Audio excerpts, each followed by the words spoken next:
We respectfully acknowledge that the land on which we are situated is the traditional territory of the Blackfoot Confederacy, consisting of Siksika Nation, Kainai Nation, Piikani Nation, and Blackfeet Nation in Montana. It is also part of Treaty 7, which also include Iari Nakota Nation, Tsuut'ina Nation, and Métis Nation No. 3. Their presence and culture enrich us all.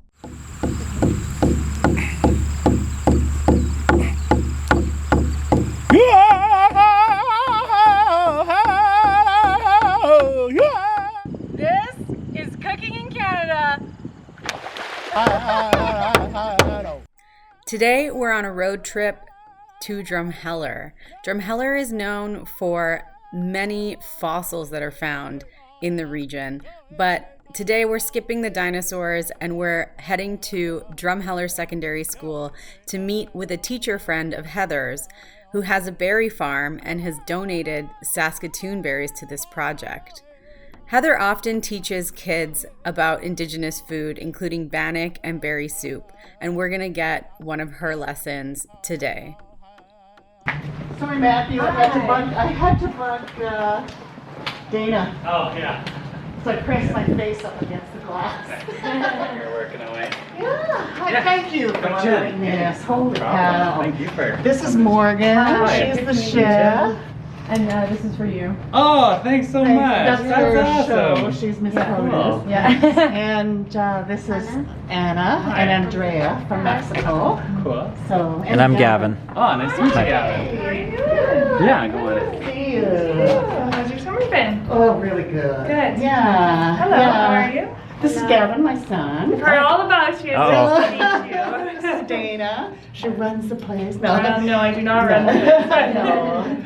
She should. Good to meet you. I'm Morgan. Morgan, Nice to meet you, Morgan. she's the star. I'm the star of the show. Welcome. Pretty cheeky. And this is Anna and Andrea. Hi, nice to meet you, ladies. They're from Mexico. Welcome to Drumheller. Yeah. You just got here, I Just guess. got but here, You'll yeah. have to see some dinosaurs before you. Well, Make your way actually, out of Anna, you've Yeah. been to the museum, right? Yeah, like a few years ago. Yeah? 5 years ago. Yeah, When you were little. awesome. Yeah, good. They change it all the time too, so it'll be different. Yeah. So Matt, he'd been at the school for 5 minutes and invited me to work with his kids to make bannock. And Am I right? the principal ended up coming because the principal also ended up being a chef back in the day. And so he made bannock and he was really proud of it. Yeah. And I thought, I hope that gives you job security. Yeah. I'm on proud this year. So that's a good sign. Good.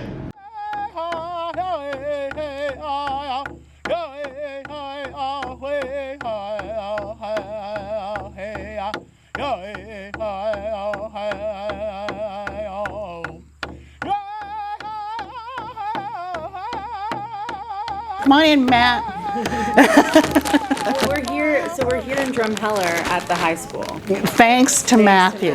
Yeah.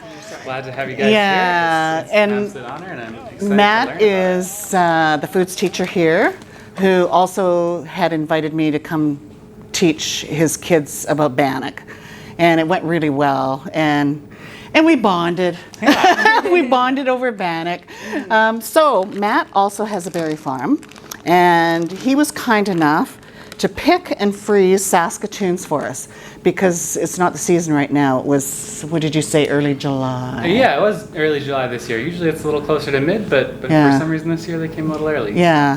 So we've got this berry that, to my understanding, only grows in certain areas on the plains. And it's an important berry for Indigenous tribes in this area because when the berries are ripe, it means the ceremonies can start. And that's when you start gathering things for your Sundance, for all kinds of ceremonies by the river, and naming ceremonies, things like that. So this is what a Saskatoon looks like. And have a taste, Morgan. I'll have to taste it, but. Want to taste Yummy. before we cook? Starting to thaw a little bit before I see it. Yeah. Oh yeah. Yep. Awesome. So, first thing you're going to do, it's hard for me, but you're going to do this. Okay. You're going to make this berry soup for us. Is put the berries in here. Okay. Oh, so many. Thank you, thank you. And we're going to add some sugar, and it's usually sugar to taste. So I would add about half of that sugar. Okay. And then if we have to add more later, we will. This is really an easy recipe, but it's served at every single ceremony in the summer. Okay. And when it's finished and when we're eating bannock and berry soup, I'll show you why and what we do. So now you're going to fill this up to just cover the berries with water, and you're going to put them on medium heat. Okay. And while you're over there, Morgan, after you do that, Okay.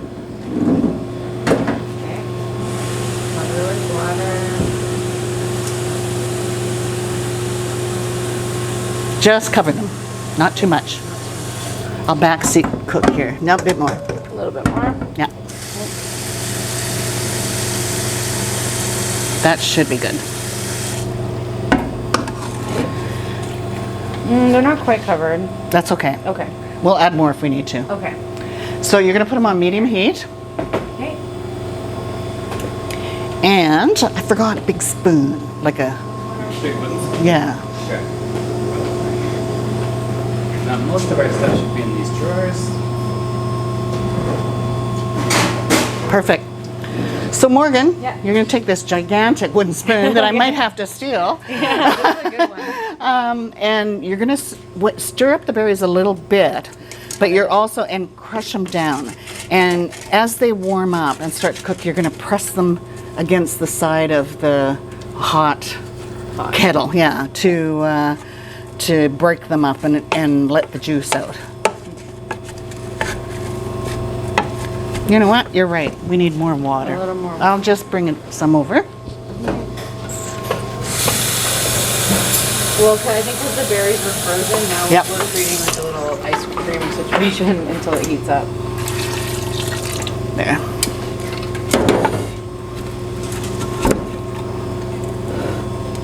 Is it going? Yeah. Okay. Once they're all broken apart, then we're going to leave it for a bit Okay. and move on to bannock. And you're just going to come back to this, stir it and press, stir it and press. And by press, I just mean you're going to press them as they cook. You'll be releasing the juice, right? Okay. Maybe I'll take this a little knife out. Okay.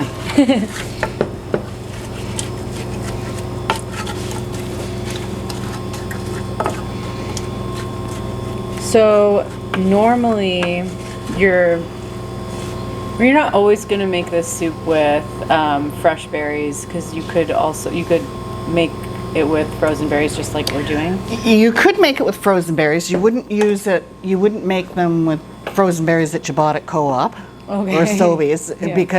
because it is such a spiritual dish. Okay. In indigenous communities anyway. I mean, everybody loves Saskatoons here because they taste so good. But I'm just going to let this warm up a bit before I start it. that when we'll start on bannock. Okay, great. So first thing you do, turn on your oven to 400 Okay. and have your medium rack there.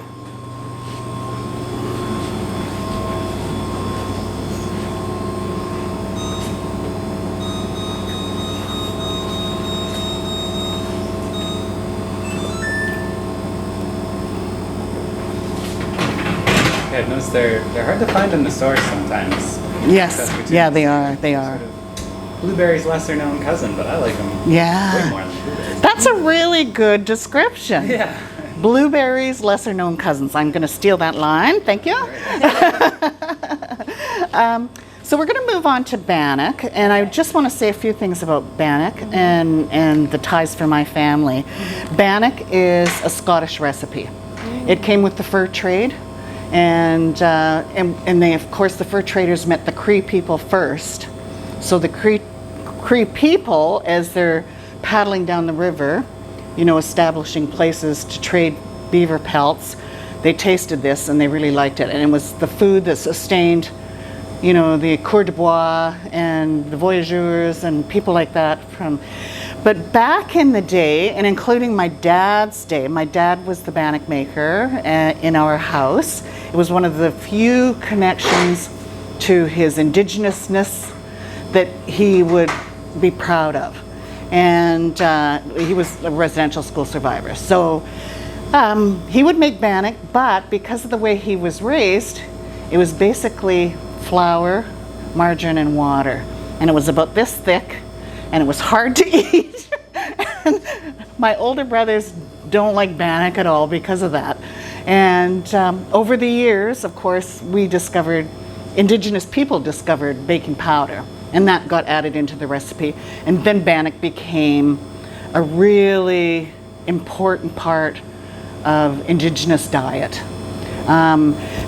People loved it because it was round, and being a circle is an important part of Indigenous culture, as you're aware. And so they loved that it was already round. The fur traders had it round so that they could stack them all up and in a really tight little bundle and not waste much space on the canoe. But the native people saw it round as a symbol. It's important to us. These people get that the circle's important, and so they kept cooking it in a circle, which is fabulous, I think. Mm-hmm. So this is my dad's recipe, and I would start by saying we didn't measure. Mm-hmm. So it was really hard for me as I started teaching people, and when I became a teacher, to figure out portions, because we would just pour in the bowl. So all of this is approximate. Okay. Okay? And people are going to find their own thing. So you start with approximately 4 cups of flour. Okay, so I like to, when I do approximate measurements, I use it in my hand, and that's how I do it. Is that a cup? Yeah, so for me, like a cup, if I fill my hand like almost where the flour's coming out, that's generally usually a cup. Okay, so well, you're the chef. Okay, well, you tell me what you think.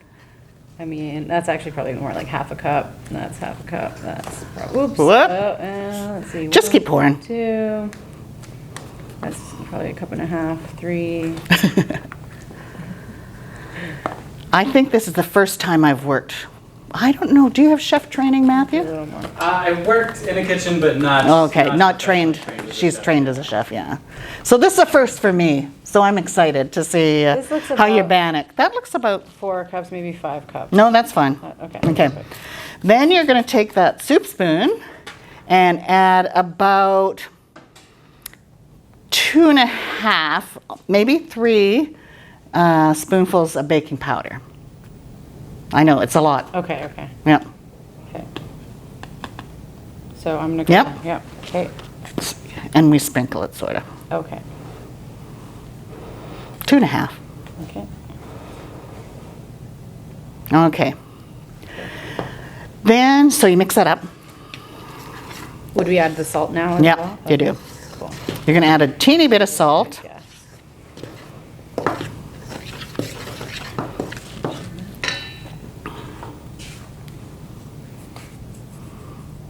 Okay. Then you're going to add about a cup. We're using margarine. Sometimes they would, always back in the day it was lard. Okay. And everything was, pardon? I bet that's good. Yeah, I'm sure it is. Harder, well, Yeah. So, but we've always used margarine. Mm-hmm. So you use about a cup of margarine. okay. And you're going to cut that in. We don't use butter because butter's too rich and flaky and It doesn't too give the right expensive. texture. Okay. So is that I was, I think, like half a cup. okay? Good, because I would too. Yeah. And then you're going to just blend, like not fold it in, but mix it without over mixing it. What's the chef term for that? Cutting it in. Cutting it in. Yeah, cut it in. Now, do you want knives for that, or do you No, want? I might just do it with a spoon, but my little spidey senses are going off and I want to go stir the soup. Yes, go. Yeah, that's a good idea. If it starts to, Getting soft now. is it? Yeah. Then you start squishing it aside. Okay. So I think I'm going to turn it up just a touch because Okay. it's like now warmer on the bottom and Okay. colder on the top. Good. Okay. All right.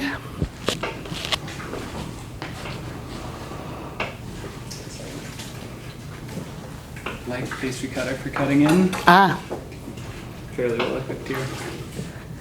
Light stuff.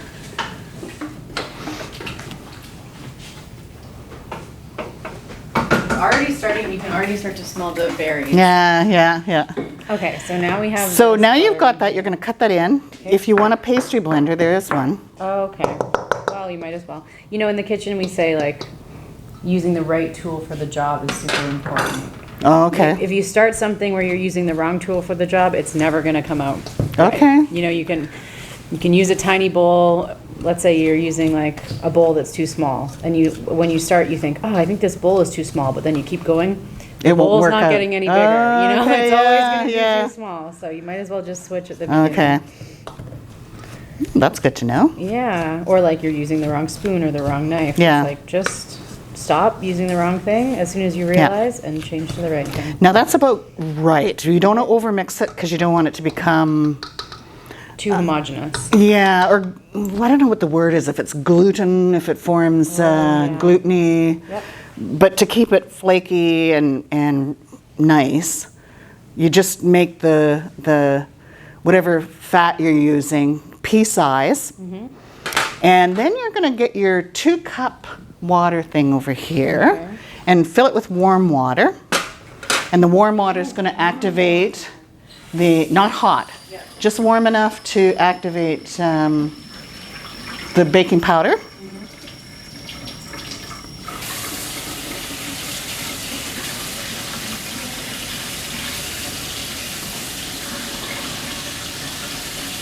Is that 2 cups? It looks like it. there should be Yeah.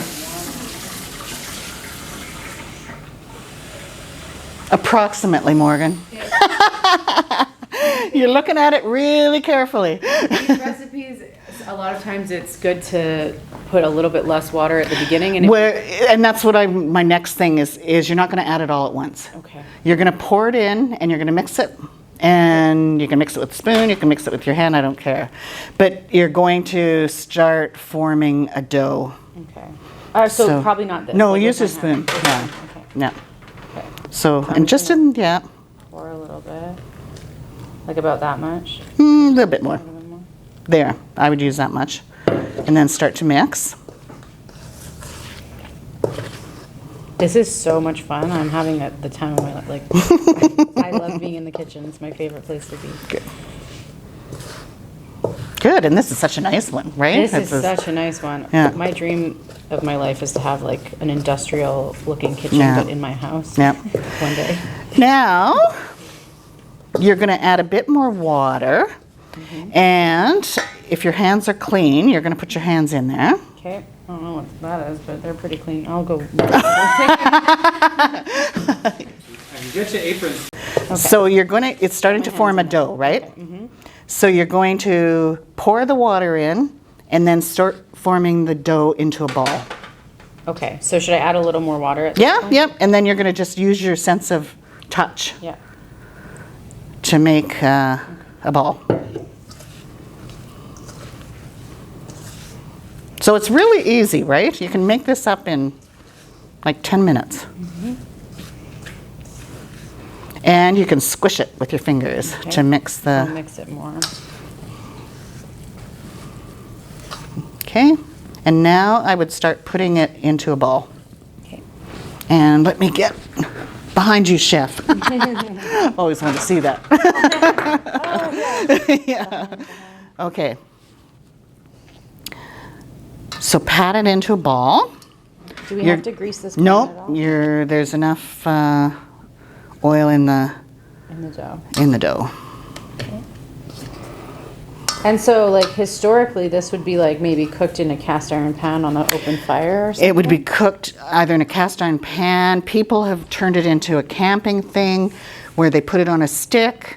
My beautiful future daughter-in-law puts it, she put it on a stick, but then put 2 V's on either end so the stick was held, and which was so smart. I mean, all the camping we do, I hadn't thought of that, and just turned the ends of it so it didn't get over. Oh, wow. So doesn't she belong in our family, Yeah. right?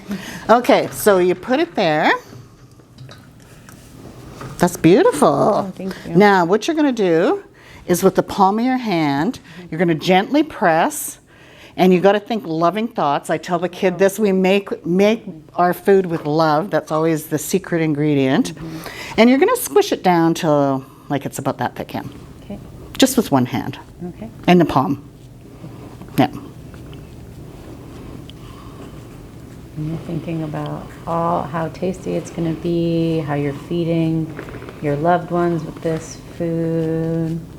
That's exactly. Thanking people for whoever grew the flower. Although one student did say to me, I didn't come to school to get my hands dirty and wash dishes.